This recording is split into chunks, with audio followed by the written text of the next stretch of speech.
तो चलिए Christopher Sylvester के चैप्टर द इंटरव्यू को समझते हैं। इस एक्सप्लेनर में हम जानेंगे कि जर्नलिज्म की इस प्रैक्टिस पर इतनी अलग-अलग राय क्यों हैं।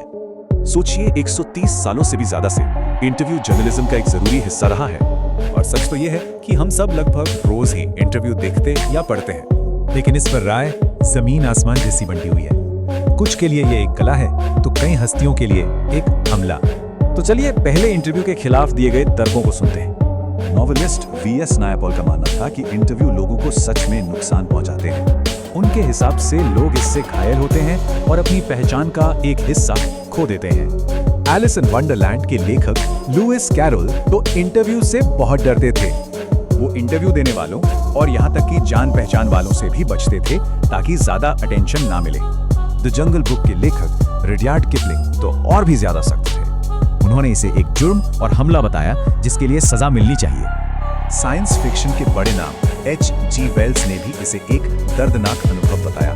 वैसे इसे एक कठिन परीक्षा कहने के बावजूद उन्होंने खुद कई इंटरव्यू दिए थे। और लेखक सॉल बेलो ने तो इसका एक फिजिकल एहसास भी बताया। मतलब उन्हें ऐसा लगता था जैसे कोई उनका गला घोट रहा हो। इतनी नेगेटिव बातें सुनने के बाद सवाल ये है कि क्या इसका कोई पॉजिटिव साइड भी है? तो अब कहानी का दूसरा पहलू देखते हैं डेनिस ब्रायन की नजर से।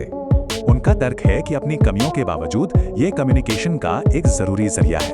इसी के जरिए हम उन लोगों को असल में जान पाते हैं जिन्हें हम पसंद करते हैं। और यही तो असली मुद्दा है। इसमें खामियां हैं पर यह सच जानने का एक अहम जरिया भी है। ये हमें इस आखिरी सवाल पर छोड़ जाता है, आज की दुनिया में